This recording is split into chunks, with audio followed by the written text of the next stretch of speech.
It's the law of compensation. And the law, and it starts out with whatsoever a man soweth, that he will also reap. So I want you guys to keep that part. Whatever a man soweth, that shall he also reap. And he starts out, the world owes me a living. So what I want to share with you is we're going to get to the heart of the matter, the law of compensation, and related to that sowing and reaping. But there were three things that he talked about that are like the opposite of the law of compensation and what works against it. And there's three things that he talks about. One, he talks about like getting money for nothing. Then second thing he talks about the religious impact about money. And then the third thing he talks about is if you don't believe in the law, you won't get the results. So that's I'm going to lay out that's the intro. So I'm going to lay that out. So he starts out, he goes, the world owes me a living. And you hear that, a reckless attitude of determination. They want to collect a living in the easiest way known possible. And you hear that now because the state of Illinois is planning to give $1,000 to families, right? They're going to take our tax money and give them to a family and basically subsidize their income by $1,000, right? So, but what do you think will happen? If they never learn the law of compensation, what do you think will happen with those $1,000? Well, guess what? You go from one user in Netflix to like the family user in Netflix, right? You make it a little larger car. The end result is how fast $1,000 get burnt up, right? You add Comcast and HBO and all that stuff, and then next thing you know, your $1,000 are gone, and your life hasn't changed. And that's the one thing that we have to shy away from. I'll give you an example. So I wrote a business plan for my business, and I was living in this little place in Crete. I exchanged.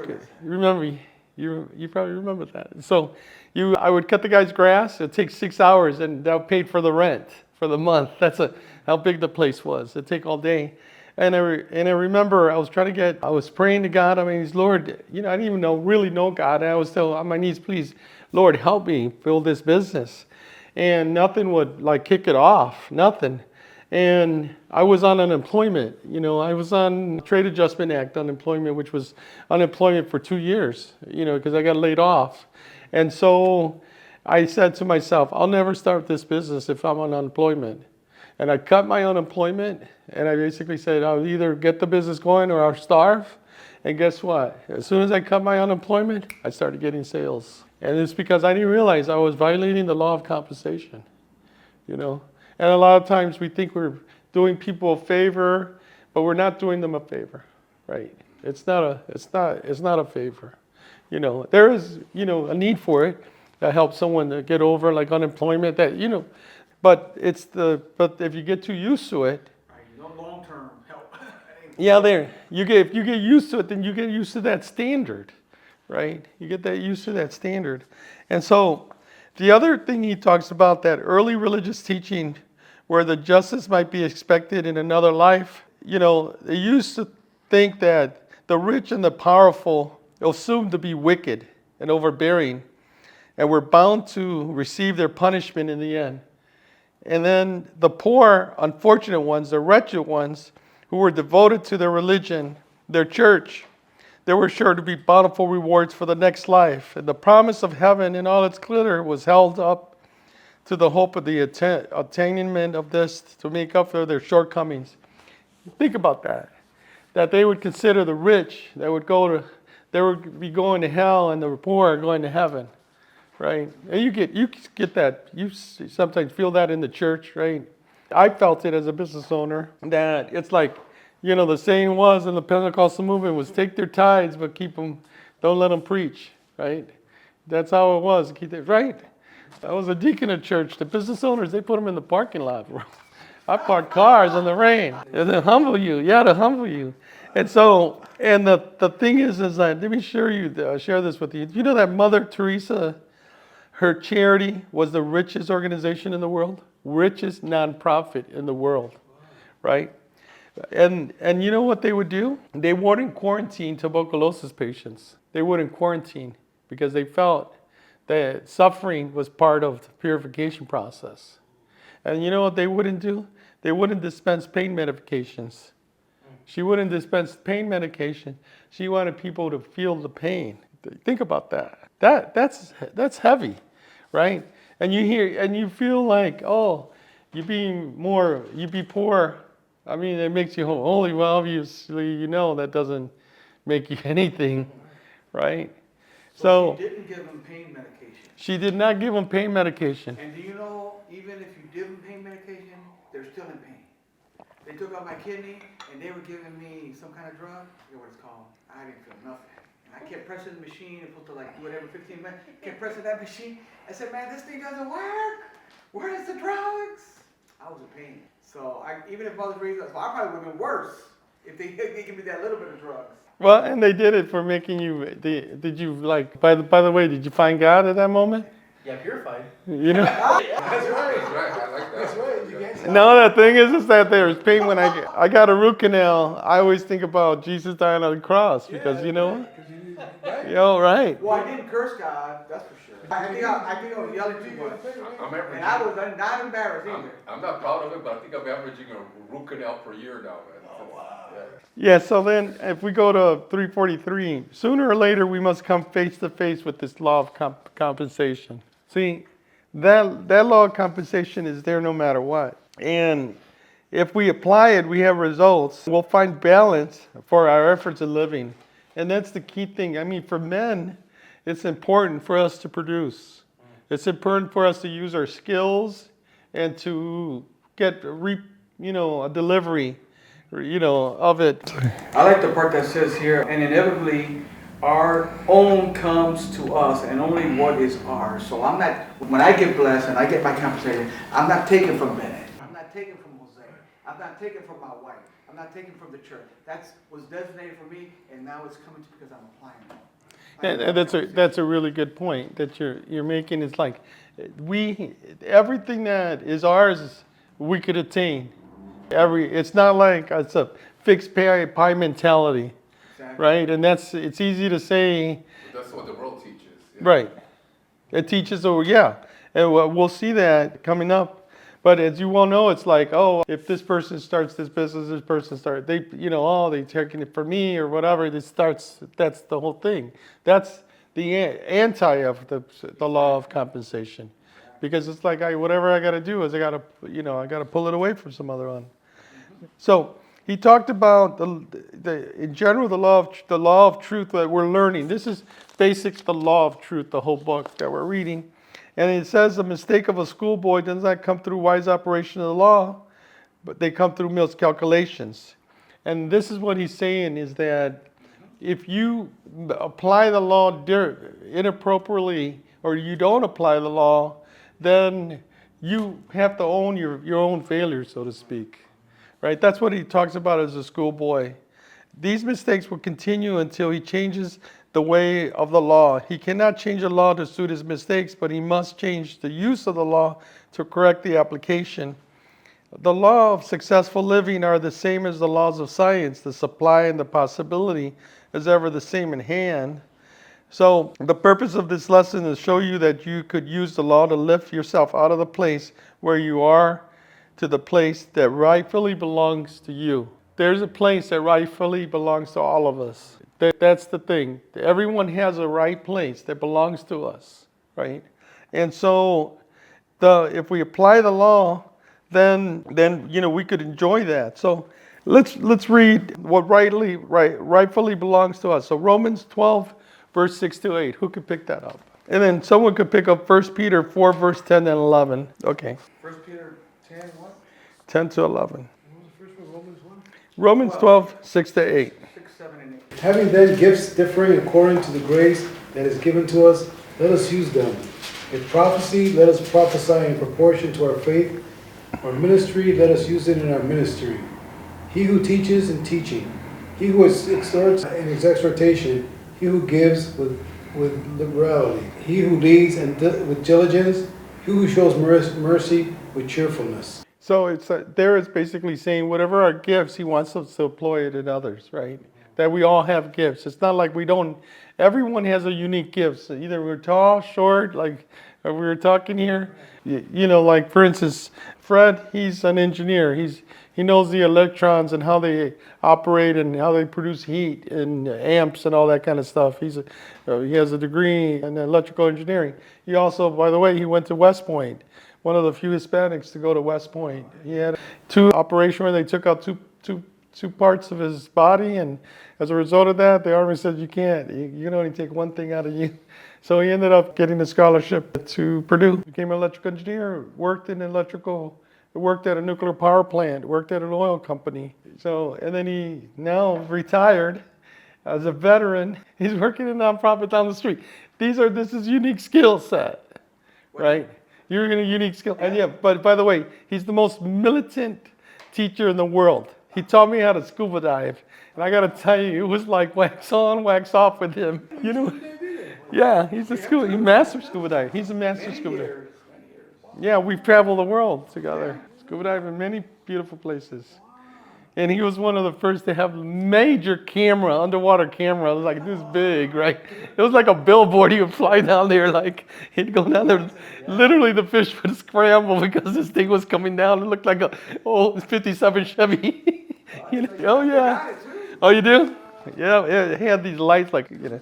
So then you talk about Jose, a musician, played in the salsa scene. You know, plays trumpet. You know. He plays the piano, plays praise music. You know, he's gifted in all these things, sound. Why? All these gifts are different. You know, he was like saying, "Oh, do you know how to work on cars?" You know, he doesn't know me. Yes, I know how to work on cars. You know, I used to paint cars. You know, we all have gifts that we learn, especially like the gifts you're learning as a young man. All that stuff is applicable. Everything. It's going to be applicable for others. So, 1 Peter 4, verse 10 to 11, Fred. Okay, I can read it. Okay, tell me if it's this one. You should use whatever gift you have received to serve others as faithful stewards of God's grace in its various forms. 11. If anyone speaks, they should do so as one who speaks the very words of God.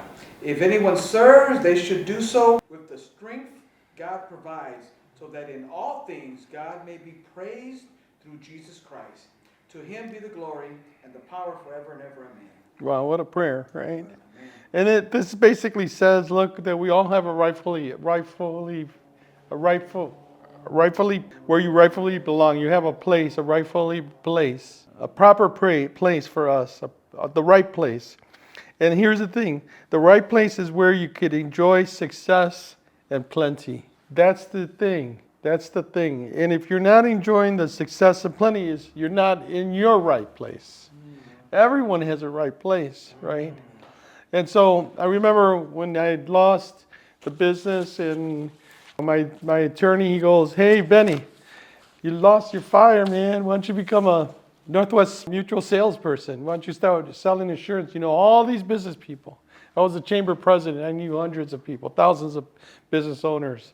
And he goes, "You'd be great selling insurance." So I'm like, I did lose my fire in the business. And I went and interviewed them. They were like, "You're not a good sales guy. You'd be horrible for us." I'm sorry. I flunked out. I'm like, It's interesting you mentioned that, because I would have bought a policy from you. I've been a Northwestern customer for over 20 years. really? Life insurance. I do Primerica from a long time. Oh, that's interesting. Yes. Forward from you too. So, well, thing is, but I realized that I fasted for, extended period of time, and I was asking God what I should do, and nothing came during the fast. And after the fast, it was like 2 weeks later, it was like something clear came, and it was like, get yourself a pen. It was very simple. Stay in the staffing and help business owners. It was just that. And I'm like, I'm glad I did, because it was like, stay in the staffing, that's where you're going to have the greatest influence among people. So did your business plan come off of that? No, this is the death of the vision and the rebirth of the vision and the continuing of the vision. This was in 2008. So let me ask you a question. And this relates back to Mother Teresa. Do you believe some people work in the church to pay for their sins? I would say yes. Right? Yep, I would say yes. They'll work because their belief, right? Even though they can't, but that's what they believe. Right? Isn't that sad? It is. Yeah, it's sad. I call it unpaid overtime too. So, so it's true. But there are some people. So But it also says in here, is your failure to realize these things is a miscalculation, a mistake. So it's about what you're thinking, right, and what you want. what you want. Yeah. Because if you're wrong, doesn't make the law wrong, it's just you. But if you were serving in the church, right, and saying I'm there to give, Yes. right, That's different. Even Right. though the guy next to you is doing it because he's trying to pay attention. yeah, because I know a guy who actually he stays on his knees like during all the worship. I'm like, okay, if you want to pay for your sins, go. That's at some point you'll stand up and we'll praise, okay? Well, I'll wait for you. I don't know how long it's going to be. Probably a couple years until you realize it's like, hey, why don't you just praise? I mean, he wants you to praise right now. He doesn't. You don't have to pay the penalty. Yeah. He's great and greatly to be praised. So let me ask you, why is your right place is where you could enjoy success and plenty? Proverbs 10 verse 22. Could someone take John 10:10, and someone take James 1 verse 17? I'll do James. Okay. You sound kind of fast, Mr. Proverbs 10 verse 22. John 10:10. John 10:10. Who's taking John? Okay. I got John 10:10. All right. Proverbs 10:22. 10:22. The blessing of the Lord makes one rich, and he has no sorrow with it. It's a good verse, right? Blessing the Lord, adds no sorrow to it, makes us rich. How about yours? The thief does not come except to steal and to kill and to destroy. I have come that they may have life and that they may have it more Abundantly. James 1 verse 17. Every good and perfect gift is from above, coming down from the Father of the heavenly lights, who does not change like shifting shadows. So I just want to say this here. Success or prosperity doesn't need to be made. It already is. And a lot of times we think we got to make prosperity, make our successes. But the key thing is it's already there. The person that has, the thing that has to change is you. Your thinking process has to change.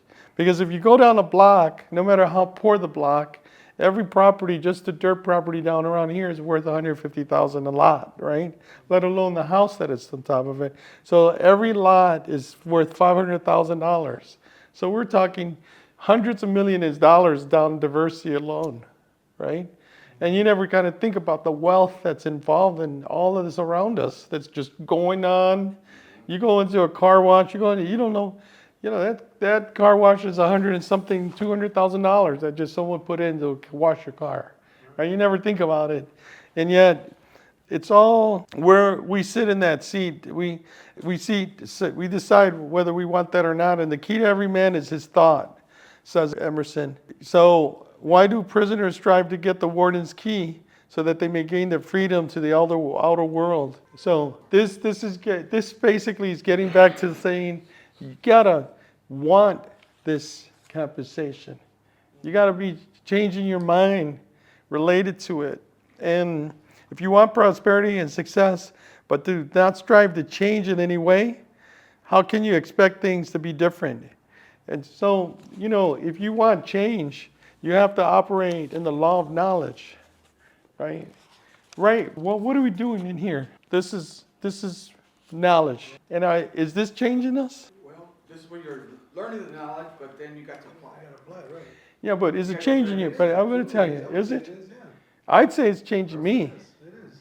It's making me more. More aware. Aware of what you're doing wrong and what you could do better, right? That and the thing is that what I think what we're doing is applying the law, where we may have been applying it, but now we're aware of it. Right. And then God is at play. So, and the thing is, once you change your vision, you'll change your condition. That's a good quote. You want to change your vision? You want to change your condition? Change your vision. That's good, right? So where would that be? Proverbs 29, verse 18. Who could grab that? Who's a quick draw? McGraw over here. 29:18. Proverbs 29:18. That was so good. To change your condition, Change your vision. change your vision. That's all you do. You want to change your condition, change your vision. Yes. Where there is no revelation, people cast off restraint. But blessed is the one who heeds wisdom's instruction. Awesome. I have a little different version. It says, where there is no vision, the people perish. But he that keeps the law, happy is he. And that's what we're learning is about the law. Although it's this is more of a treasury hunt that we have here. We apply the word of God to what we're learning, but it doesn't change anything, right?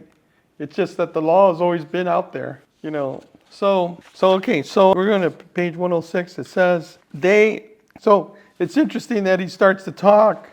This is very, very interesting. It says, so there's only one way we could cease to recognize things is to change our mind about them. And he starts to point out your house. Have you visited several homes and find them in different respects? There were neat, tidy, clean, orderly, bright, cheery, dull, gloomy, disorienting, dusty, and uninviting. The home is a reflection of the ruling mind. And I always ask people, young people, I'm like, excuse me. So I always ask people, young people, do you make your bed in the morning? Do you make your bed in the morning? Because that is an indication of your mind. If if your bed is messy, your mind's messy. And so I want to just kind of bring up a story. I believe it's in Matthew 12, 43 to 45, I think. Someone read that. Is that number 6? Yeah.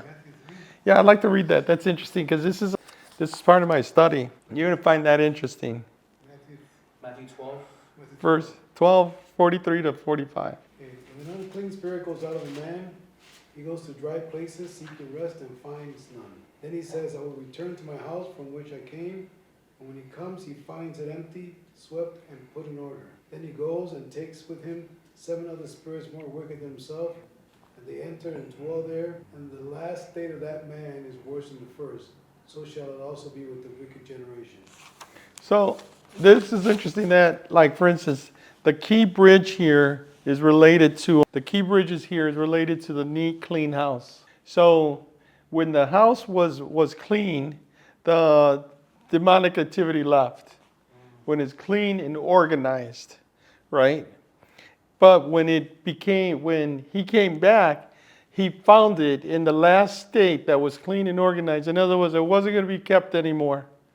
The very action of cleaning and organizing it basically sent the demon out, right? He had ownership on that home. And so the very fact that one of the things you got to realize is that you need a system to clean a house. So you have to put a system in place to clean a house. And so it's basically saying where you lack systems, right? Where you lack processes, where you lack order, you got demonic activity there, no matter what. You got influence, negative influence. But let me just kind of tell you where's that in science? It's called the law of entropy, right? Have you heard of the law of entropy? The law of entropy is this: is you put a bookcase right here and you organize it, and you just don't touch it. It will be disorganized in like 10, 20 years. It will not stay organized because the law of entropy is applying on it. It's actually Newton's second law of thermodynamics. It's a law of disorder and randomness increases. Disorder and randomness increases scientifically. So like, for instance, you go on and build a pillar.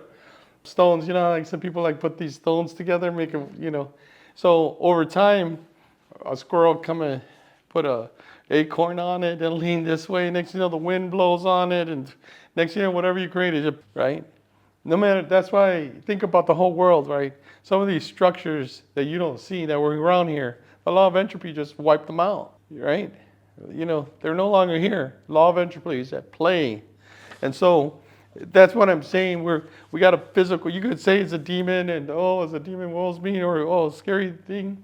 No, the law of entropy is against you. It is a law. It's like literally, it's a law. And so what the very fact that you organize your home, have a system, you got to think about this. Jesus is the way. He's the system. Jesus the system. Jesus the way. There's a way about him, and that's so. Like for instance, like I look at my garage totally differently now, you know. This was why we're gonna too. It's very interesting. Yeah, the home is a reflection of the mind. So, see, it is useless. We go down there. It is useless to pray for a new home if you can't take care of the present one. Like like Malik was like, a young man who paints. I've been mentoring for many years. And I said, you want a big house like that? Like my house? He goes, I don't know, Miss Santana. I go, you know what? If you have a big house like this, you better learn how to take care of it. You first learn how to take care of the small one, then you can get a big house, right? And you know what comes before the mansion? Does anyone know that answer? No, the library. Every mansion has a library. The books, they come before the mansion. So when they move into the mansion, he already has all the books because those are the books he read, or she read. So the library comes. you could only build on which you create. This would be a good part to capture. Yeah. Okay. Competition in business is a rivalry or strife for two people or more. Fear there is not enough for all, and they fight with one another to get all they can. So they say that this is the true spirit of business, is the spirit of competition. And this is a component of the opposite of the law of compensation, is the law of moving in competition. And one of the things is that, the spirit of competition, what it does, it basically makes a company focus. It makes a person focus on the short term to compete against the other person, right? It is as simple as just saying, oh, I'm going to keep up with my neighbor, the Joneses, and then next thing you know, they refinance, right? And you're like, oh, I caught up to them, and now they refinanced, right? And so if you think about the negative of spirit of competition in business, you'll find, aggressive pricing, risk-taking, unethical behavior. It hurts, think about the bribes that occur because they want to beat the competition, which harms their reputation. And guess what? The ultimate thing in the spirit of competition is not sustainable. And I do a seminar.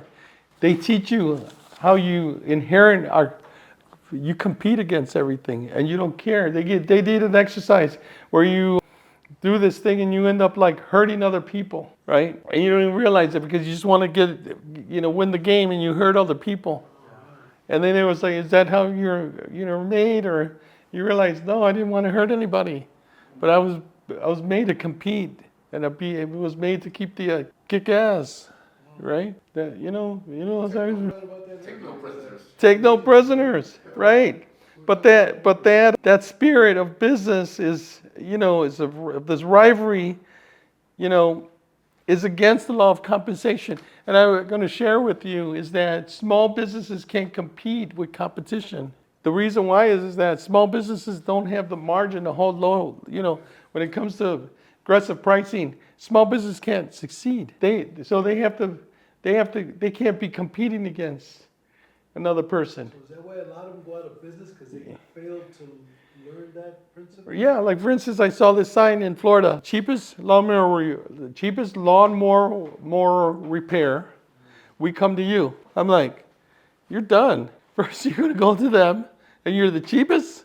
You're cheaper than someone where that they drop off their lawnmower. You're done. You're cooked, right?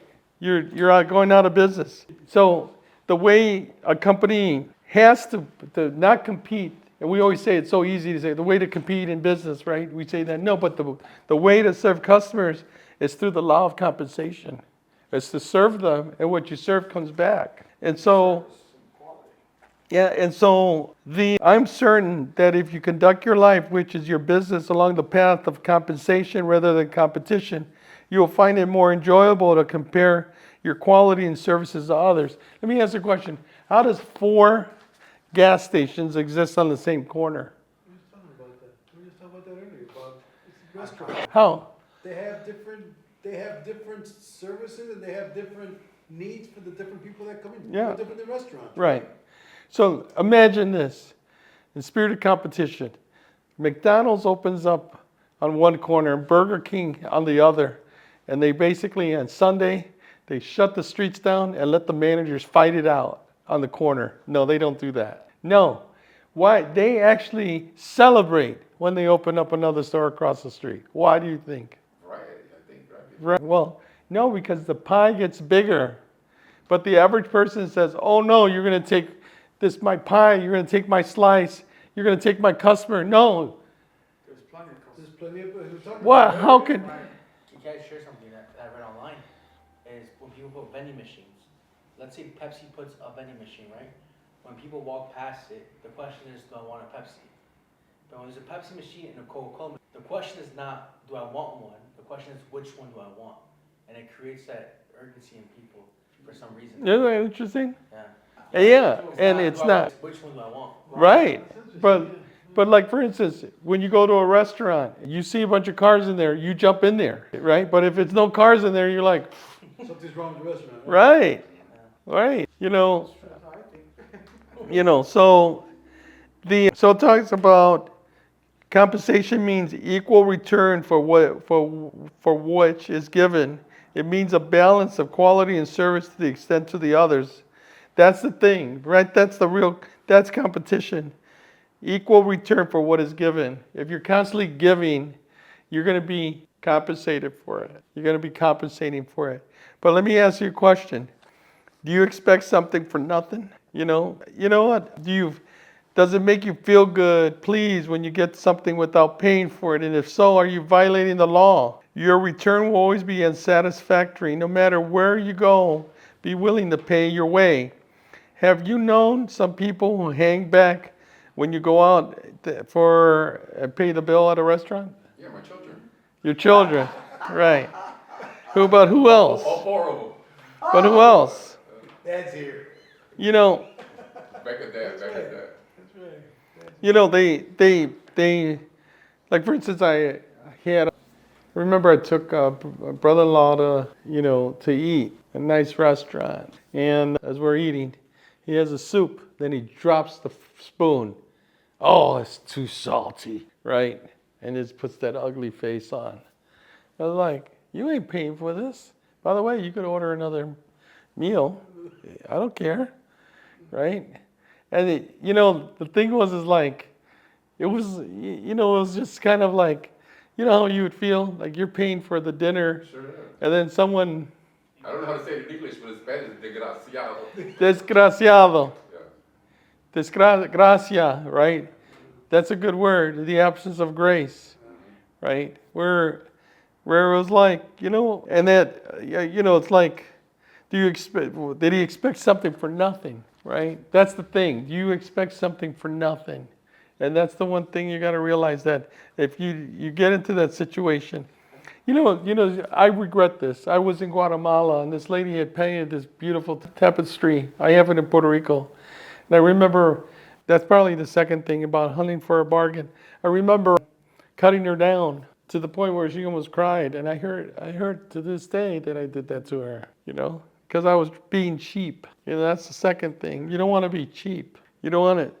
I look for bargains. I got a power snowblower that I paid $165 at Salvation Army. I was about to go buy a $700 one, and I still leave the tag on there just to remind me of my victory. If I have a good deal, you go to my house, you'll see, how'd you get that vacuum cleaner for $16? Yeah, I'll leave the tag on it because it reminds me, great deal, Lord, thank you.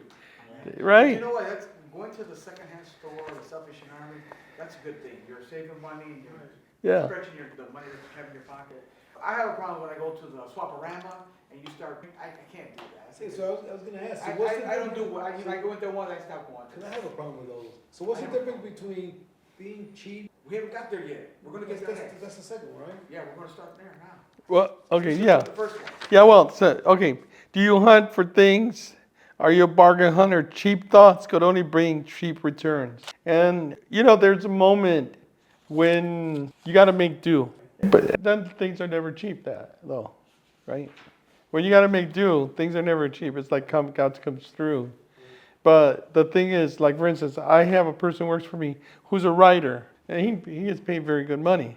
I'm like, I said to him, I acted like I turned on the camera because I was going to have a coaching session. I'm going to do coaching sessions, but I'm not going to include them. And I go, I'm going to have a coaching session. Are you being cheap? I said, let me ask you a question.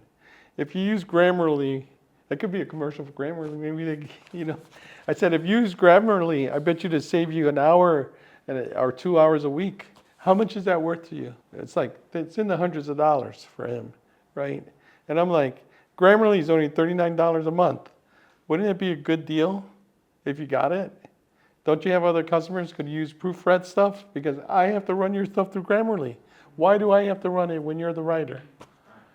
Are you being cheap? I said, stop being cheap. You see? Because you're cutting yourself. What's the expression you told me? He taught me a lesson about penny and a dollar. You always say that. Yeah, you told me this expression. You're concerned for the penny, and you're going to lose the dollar, Ben. Right? Isn't there like a penny wise, pound foolish? Pound foolish, yeah. Pound foolish. It's as simple as like you drop a screw, you're up on the ladder. Do you go down and get it? Right? Well, if you don't have another one, No, you don't you have have- a choice. No, I mean, you have a bag of screws, so you don't. The idea is to have a bag of screws, so you have to do that, right? Right. So this is basically saying, be careful because you place a vibration on the lower present state. It forces you to be below the proper level. It limits your thoughts to a state where it supports. That's why, like this money guy, Bob Harrison, he says, try to upgrade your hotel sometimes. Try to go to a better room and try to upgrade so you can enjoy that. So you can enjoy that level, that presence. So it opens you up. And I realized, Wasn't that famous? I mean, I don't know about famous, but he was the car dealer, wasn't he? yeah, he was a car dealer, yeah. Yeah. He was a car dealer. He came to Maranatha. He did a seminar with them. So, well, let me get it home. We're almost there. So third, do you begrudge spending money? Do you hate to pay your bills? Release your money cheerfully, even if it's the last dollar bill you have. Decide what your need is. And that's the one thing, if you look at, what did Jesus say to the widower? She gave those 2 mites.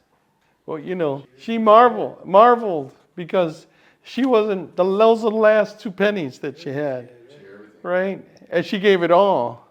She didn't put her, try to hold on to this thing. That's the one thing, is you hold on to something, that's where you're just going to go down holding it down, right?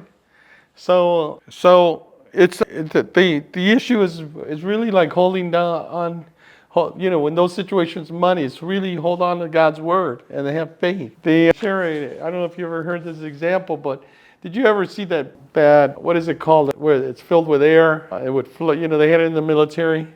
It's like an air balloon. It's called There's a word for it. But it's on the. It is a ship, airship full of helium that would go up. What is that?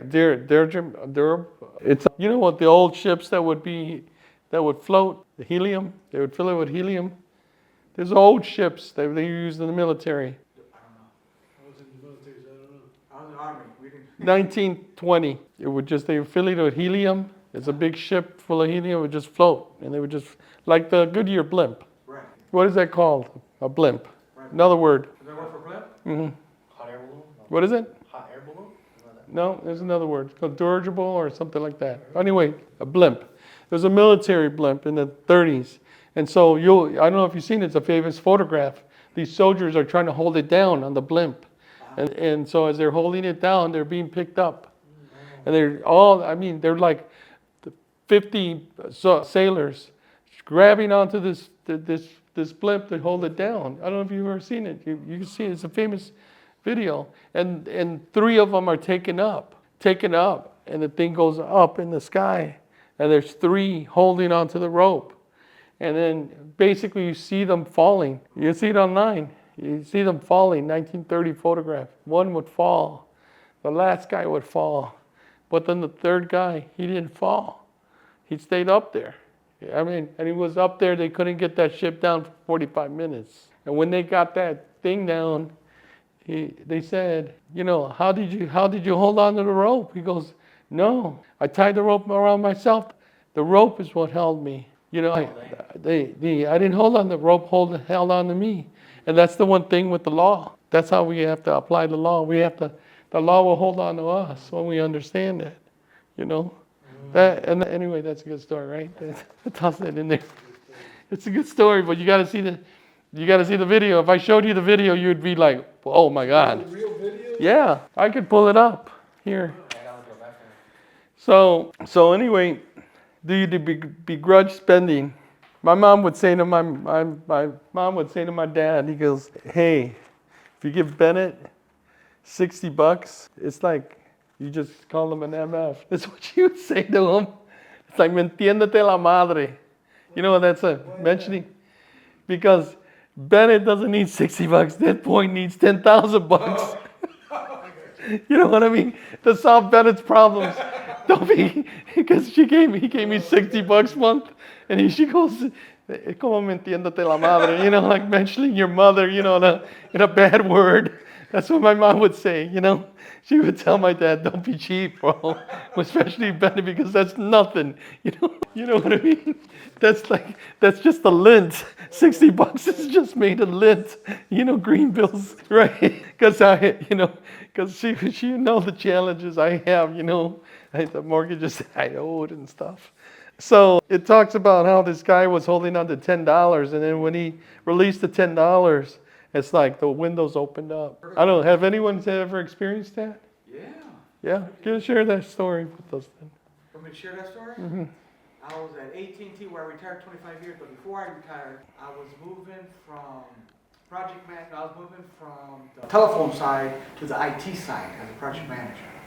And that's a big jump because that's like going to another company, even though you're under the umbrella of AT&T, but it's different. A president from here to their president there. So they have to. And so I said, "You know what, Laura, I'm just going to keep working to the last day." My last day was Friday, 4 o'clock. And the boss came out about 1 o'clock and said, "Hey, you know, you don't have to stay this your last day. You can leave early." I said, "No, I'm working. I'm going to keep working until my regular time." So, okay. I kept working. And then about 5 minutes to 4, he got a phone call. And then the paperwork went through. "Okay, Fred got the job over there. He can go." Wow. And another thing we did, so I kept working, but what I did was I planted the seed. I put $500, I think it was called Caleb. My wife got together and we said, let's plant a seed, and we gave $500. It just happened to be, you know, once a year they always collect money. Yeah. It was during that time. So I said, let's give some money let's plant a seed and let's pray, and I'm just gonna keep working. And then 5 minutes to 4, that's when the call came. So wow. I think that was a nice testimony for my boss. He knows I was a Christian, you know, and so that's what. So we were praising the Lord. Awesome. So, just as a final wrap up, it says something, every time we choose a good thought, we make a good investment.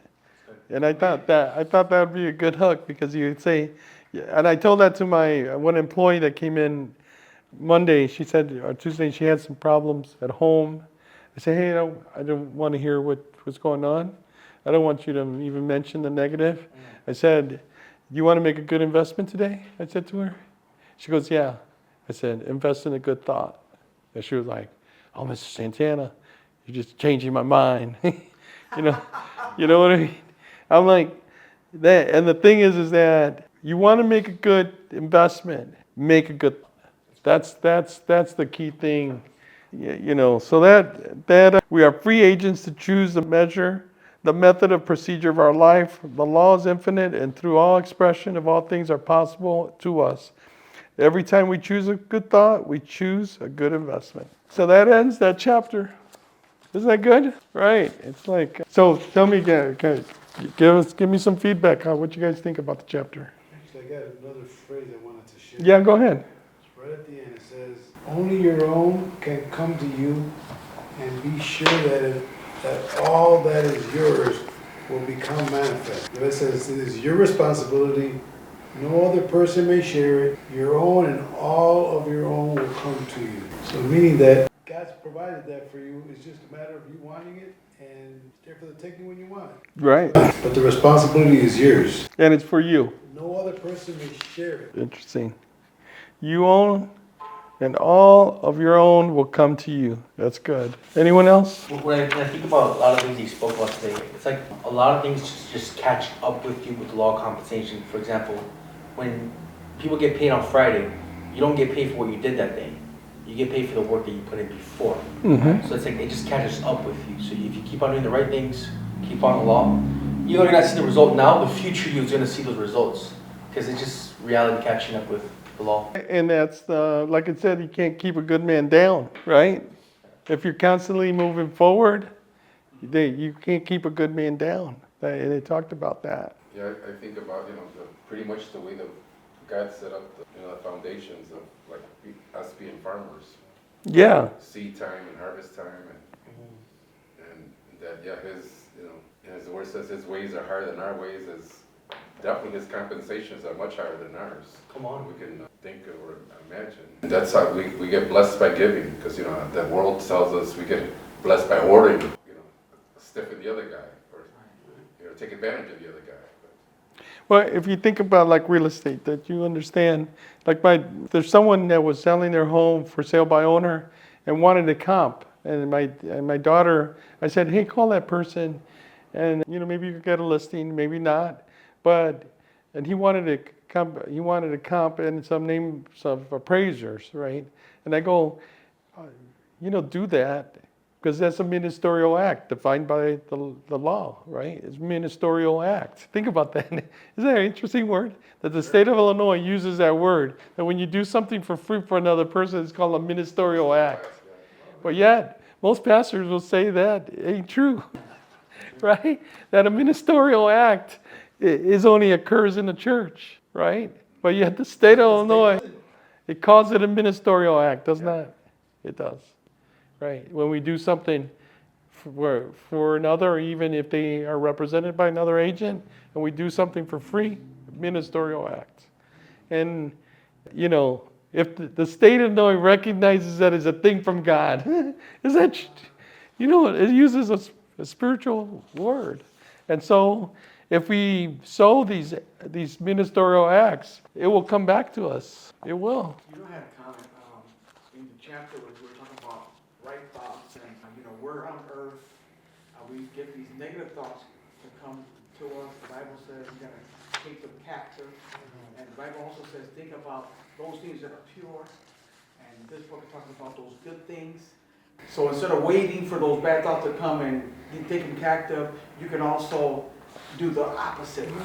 Instead of waiting for the negative to jump on it, why don't you start doing the opposite, start thinking about those good thoughts. Well, most people are not waiting for them. I mean, the truth of the matter, when those bad thoughts come, they're usually like, they're in your face. Yeah, But you can actively think of, so like you said, they just happen, they're in your face, but you can actively start thinking about good thoughts or pure thoughts, And then you're making an investment like I ended up at, making investments, and then getting to compensation, and praise when things happen. The last thing I want to say is, we praise usually for the big stuff. My daughter had cancer, Lord healed her. Oh, we praise and we tell everybody. But you should praise for the little things too. That nobody sees. You had a headache and or the Lord healed you and you didn't have the headache an hour later.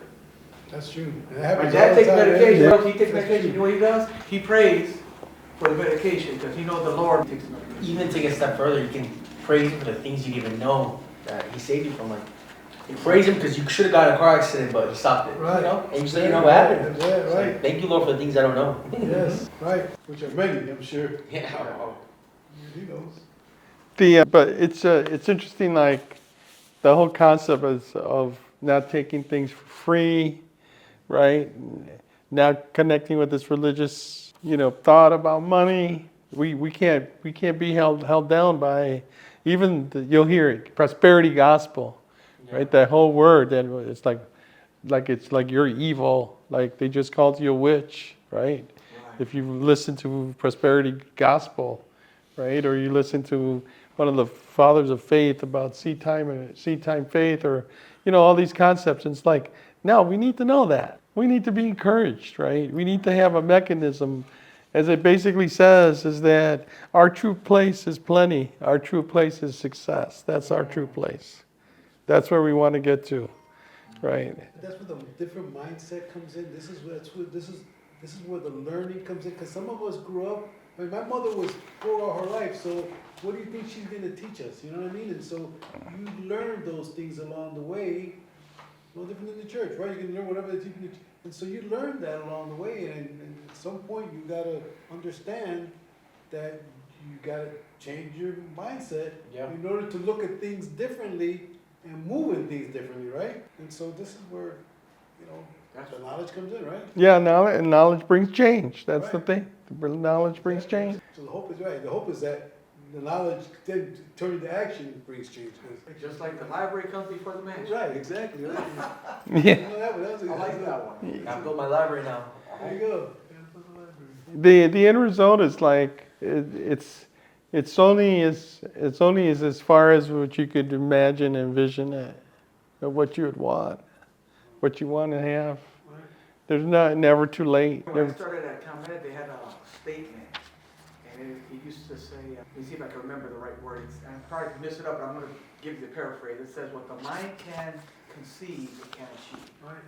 Right. And I thought that was so weird. Yeah. What the mind can This conceive, is in it line can with achieve. what you were talking about in the book too, yeah? Mindset, right? You know, my dad, he gave me, it was a hybrid of an orange and a grapefruit. It's toronja. No, they mix the name in Spanish. It's an orange. I forget exactly how it is. He mixed naranja with toronja together. It's this hybrid plant. And I grabbed the seed, then I go, hey, Dad, if you plant this in the ground, will it grow? He goes, sure will. I mean, he didn't even wait a second. He said, you plant that in the ground, that tree, it's going to grow. He was 100% certain. But he grows things, Yeah, so he would know that. yeah. And the thing is that we as like for instance, we need to know that we need to tablet the principles of God and apply them to our situation. Right. We want, if there's compensation we have to go back to the law of increase, right? All the laws that we're learning, compensation, we want to increase is praise. We want compensation is sowing, right? We go back to the law of attraction. What is it? Expectation and desire, right? We want to change negative things. You know, the law of supply. The law of supply, think about that one. Ask and it'll be given to you. Supply is unlimited. All you got to do is ask for it. I'm missing this, missing that. Like today, I said, I was doing the impellers, and inside I had to pull there's like a fan in there that produces the suction. Rubber thing, I pull it out. When I went to put it back in, it had a pin. And that pin fell out on the boat in the back. And I'm like, oh man, that's going to be, you know, either I got to go use impeller pump, buy a new one, which is going to be like $300, or a little pin, you know, or humble myself and go ask the service guy to, please, you have an old one, you know. And I said to him, and I'm like, oh man, I was so tired, and I had a flashlight. I couldn't find it on the deck, on the cockpit in the back. And I said, I'm just going to start to thank you for this. I'm going to thank you that, you know, you're going to lead me to it. I'm not going to even pray in fear. I just was thankful, right? I was just thankful. And I'm like, okay, then, well, I needed to straighten up the cockpit anyway. And I just started cleaning it up, and I find it, right? I found it. And that's the thing, is like, that's God, right? That He provides my supply. He provides my increase. The thing is that we learn the laws. Because think about how we learn the Bible. We learn it in pieces. But like, for instance, why does the law of sowing and reaping work? You ever asked that question? We just covered it. We gave you 3 examples that you could use. Why does it work? If you enjoyed this, follow for more.